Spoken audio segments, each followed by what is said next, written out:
Hi welcome to Bhaskar area. AP mega DSC ఫలితాలు త్వరలో విడుదల కాబోతున్నాయి. 16వ తేదీ నుంచి సర్టిఫికేట్ వెరిఫికేషన్ ప్రారంభం కాబోతోంది. దీనికి సంబంధించిన మరింత సమాచారాన్ని మనం ఇక్కడ చూస్తూ ఉన్నాం. డిఎస్సి ఒంగోలుకు సంబంధించి 629 పోస్టులకు 21,559 మంది అభ్యర్థుల పోటీ. ఈ నెల 16 నుంచి ధ్రువపత్రాల పరిశీలనకు అవకాశం.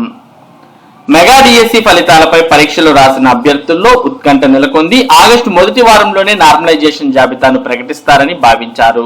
ప్రశ్నాపత్రం అంశంపై ఓ అభ్యర్థి కోర్టులో పిటిషన్ దాఖలు చేయడం, దానికి విద్యాశాఖ నుంచి సమాధానం ఇవ్వాల్సి రావడంతో కొంత జాప్యం జరిగింది. ఈ నెల 12వ తేదీలోగా న్యాయపరమైన చిక్కులు తొలగిపోతాయని అధికారిక వర్గాల సమాచారం.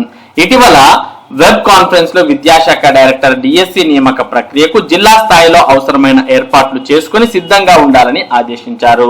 రాష్ట్ర కార్యాలయం ఇచ్చే మెరిట్ ఆర్డర్ నార్మలైజేషన్ జాబితాను బట్టి జిల్లాలోని అభ్యర్థులను ధ్రువపత్రాల పరిశీలనకు ఆహ్వానిస్తారు. ఈ నెల 16వ తేదీ నుంచి ప్రక్రియ ఉంటుందని ప్రాథమిక సమాచారం. జిల్లాలో ఓ కేంద్రాన్ని ఎంపిక చేసుకుని అక్కడ ధ్రువపత్రాల పరిశీలనకు అనుభవజ్ఞులతో కూడిన కమిటీ ఏర్పాటు చేసుకోవాలని సూచించారు. గత వైకాపా ప్రభుత్వంలో డిఎస్సి నిర్వహించలేదు. కూటమి ప్రభుత్వం అధికారంలోకి రాగానే ఎన్నికల్లో ఇచ్చిన హామీ ప్రకారం రాష్ట్ర వ్యాప్తంగా అన్ని జిల్లాలతో కలిపి మొత్తం 16,347 ఉపాధ్యాయ పోస్టులు భర్తీ ప్రక్రియను చేపట్టింది. గతంలో తెదేపా అధికారంలో ఉండగా 2016లో డిఎస్సి నిర్వహించారు. అప్పటి నుంచి నియామకాలు లేకపోవడంతో బీఈడి, టీటీసీ చేసిన విద్యార్థులు పెరిగిపోయారు.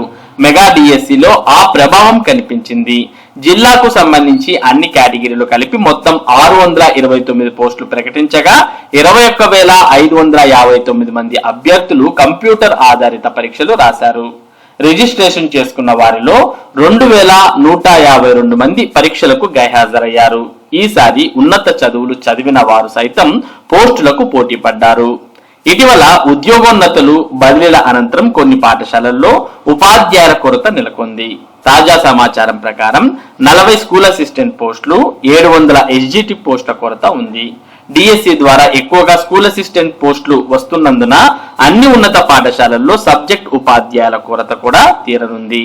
ఇక కేటగిరీల వారీగా ఖాళీలు చూసినట్టయితే కేటగిరీ పోస్టులు: లాంగ్వేజ్ 1లో 39, హిందీ 23, ఆంగ్లం 95, గణితం 94, భౌతిక శాస్త్రం 24, జీవశాస్త్రం 70, సాంఘిక శాస్త్రం 106, పిఈటి 72, ఎస్జిటి 106 పోస్టులు ఖాళీగా ఉన్న విషయాన్ని మనం చూడవచ్చు.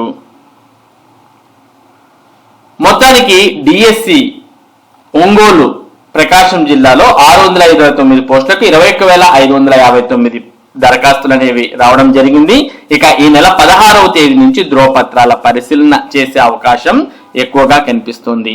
మామూలుగా ఎటువంటి కోర్టు కేసులు లేకపోతే ఈ పాటికే మరి మెరిట్ లిస్ట్ అనేది విడుదలయ్యి మరి సర్టిఫికేట్ వెరిఫికేషన్ కు కావలసినటువంటి అన్ని ఏర్పాట్లు, జాబితాలు కూడా విడుదల అయ్యేవి. కానీ కోర్టు కేసు కారణంగా కొంత జాప్యం అనేది జరుగుతుంది అనేది ఇక్కడ మనం చూస్తూ ఉన్నాం. 12వ తేదీ అంటే ఈ నెల 12వ తేదీలోగా న్యాయపరమైన చిక్కులన్నీ తొలగిపోతాయని అధికారిక వర్గాలు సమాచారం ఇస్తున్నటువంటి నేపథ్యంలో మరి జిల్లాలో ఉన్నటువంటి అధికార యంత్రాంగం కూడా మరి డిఎస్సి సర్టిఫికేట్ వెరిఫికేషన్స్ కు అన్ని ఏర్పాట్లు చేసుకుంటూ ఉన్నాయి. మరి 12వ తేదీలోపు మెరిట్ లిస్టులు అనేవి విడుదలయ్యే అవకాశం కూడా కనిపిస్తోంది. మరి డిఎస్సి అభ్యర్థులు కూడా వారికి సంబంధించినటువంటి ధ్రువపత్రాలు సిద్ధం చేసుకుని ఉంటే సర్టిఫికేట్ వెరిఫికేషన్ కు హాజరు కావచ్చు. ఇక ఏపీపీఎస్సికి సంబంధించి మనం మొన్ననే రీసెంట్ గా న్యూస్ చూసాం. ఇక మీదట 200 అప్లికేషన్స్ దాకా ఒక పోస్టుకు వస్తేనే ప్రిలిమ్స్ అనేవి నిర్వహించాలి అని ప్రభుత్వం భావించిన విషయం మనందరికి కూడా తెలిసిందే. ఇక ఆ ఒక్క పరీక్ష విధానంలో కూడా ఉద్యోగాల భర్తీకి ఏపీపీఎస్సికి వెసులుబాటు ఇవ్వడం జరిగింది. ఈ పద్ధతిలో త్వరగా ఉద్యోగాల భర్తీకి అవకాశం. ఉద్యోగాల భర్తీకి నిర్వహించే పరీక్షల విషయంలో ఎదురవుతున్న సమస్యలను అధిగమించేందుకు ఇక పరీక్షా విధానాన్ని ఏక పరీక్షా విధానాన్ని అనుసరించేందుకు ఏపీపీఎస్సీకు రాష్ట్ర ప్రభుత్వం పూర్తి స్వేచ్ఛనిచ్చింది. గతంలో ప్రభుత్వం జారీ చేసిన జీవో 39 ప్రకారం సగటున ఒక పోస్టుకు వచ్చిన దరఖాస్తులు 200 దాటితేనే స్క్రీనింగ్ మెయిన్స్ నిర్వహించాలి. కానీ సమావేశంలో చర్చించి ఒకే పరీక్షా విధానాన్ని అనుసరించడంపై కమిషన్ తీర్మానం చేసిన అనంతరమే తదుపరి చర్యలు తీసుకుంటున్నారు. దీనివల్ల భవిష్యత్తులో సాంకేతిక సమస్యలు తలెత్తకుండా ఉండేందుకు నేరుగా తమకు అధికారాన్ని కల్పించాలని కమిషన్ ప్రభుత్వాన్ని కోరింది. ఈ మేరకు పూర్వ ఉత్తర్వులను సవరిస్తూ కమిషన్ కు పూర్తి స్వేచ్ఛనిస్తూ ప్రభుత్వం ఉత్తర్వులు ఇచ్చింది. బహుళ ప్రయోజనాలు. ఏక పరీక్షా విధానంతో అనేక ప్రయోజనాలు ఉన్నాయి. గ్రూప్ 1, గ్రూప్ 2 వంటివి మినహా మిగిలిన అన్ని పోస్టులను దాదాపు ఒకే పరీక్ష ద్వారా భర్తీ చేస్తారు. దీనివల్ల అభ్యర్థులకు సన్నద్ధత, ఖర్చు, విలువైన సమయం వృధా కాదు. కమిషన్ కు పరీక్షల నిర్వహణ భారం, ఖర్చు కూడా తగ్గుతుంది. ఏక పరీక్షా విధానంలో ఆఫ్లైన్ ద్వారానే ఒకే పరీక్ష నిర్వహిస్తారు. 2 పరీక్షల విధానంలో వేరువేరుగా ప్రశ్న పత్రాలు తయారు చేయాలి. ఆన్లైన్ ద్వారా ప్రధాన పరీక్ష నిర్వహణకు ఒక్కో అభ్యర్థికి సుమారు 1000 వరకు ఖర్చు అవుతోంది. ఏపీపీఎస్సీ నుంచి వెలువడే నోటిఫికేషన్లలో గ్రూప్ 2 నోటిఫికేషన్ కు 4.5 లక్షలు, గ్రూప్ 1 నోటిఫికేషన్ కు 1.5 లక్షల చొప్పున దరఖాస్తులు వస్తున్నాయి.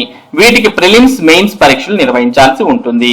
ఇటీవల జారీ చేసిన forest beat officer, assistant beat officer ఉద్యోగాల భర్తీ నోటిఫికేషన్ అనుసరించి ఇప్పటి వరకు 47,000 వరకు దరఖాస్తులు వచ్చాయి. ఈ సంఖ్య 1,00,000కు చేరుకుంటుందని అంచనా. సిద్ధంగా ఉన్న 18 చిన్న నోటిఫికేషన్లు. ఏపీపీఎస్సీ వద్ద ప్రస్తుతం అన్ని రకాల నోటిఫికేషన్లు కలిపి 18 నోటిఫికేషన్లు జారీకి సిద్ధంగా ఉన్నాయి. వీటిలో 12కు పైగా క్యారీ ఫార్వర్డ్ పోస్టులకు సంబంధించినవి ఉన్నాయి. పోస్టు చాలా తక్కువగా ఉన్నాయి.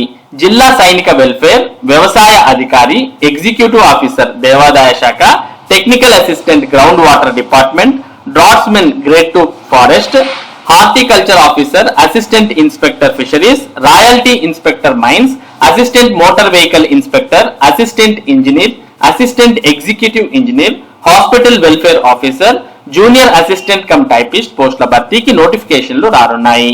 పరీక్షా కేంద్రాల లభ్యతను అనుసరించి తేదీలను ఖరారు చేస్తున్నారు. వీటిపై స్పష్టత వచ్చిన అనంతరం నోటిఫికేషన్లు ఇస్తారు. సిద్ధంగా ఉన్న ఒక నోటిఫికేషన్ లో 4 పోస్టులు ఉండడమే అత్యధికం. మరి ఇక ఏపీపీఎస్సీ నిర్ణయం ఆధారంగానే ఒక పరీక్షనా లేదా 2 పరీక్షలా అనేది మరి ఏపీపీఎస్సీ తీసుకునే నిర్ణయాన్ని బట్టి ఉంటుంది అనే విషయం ఇక్కడ మనకు అర్థమవుతుంది. దాదాపుగా అయితే ఒక పోస్టుకు 200 అప్లికేషన్స్ దాటితేనే ప్రిలిమ్స్, మెయిన్స్ అనేది నిర్వహించాలి అనేది మరి ఇక్కడ క్లుప్తంగా మనకు అర్థమవుతోంది.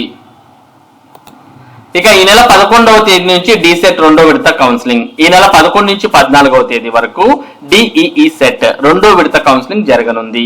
అర్హులైన అభ్యర్థులకు వారి పరిధిలోని ప్రభుత్వ జిల్లా విద్యా శిక్షణ సంస్థ డైట్లలో ధృవపత్రాల పరిశీలన ఉంటుందని డీసెట్ కన్వీనర్ గురువారం ఓ ప్రకటనలో వెల్లడించారు.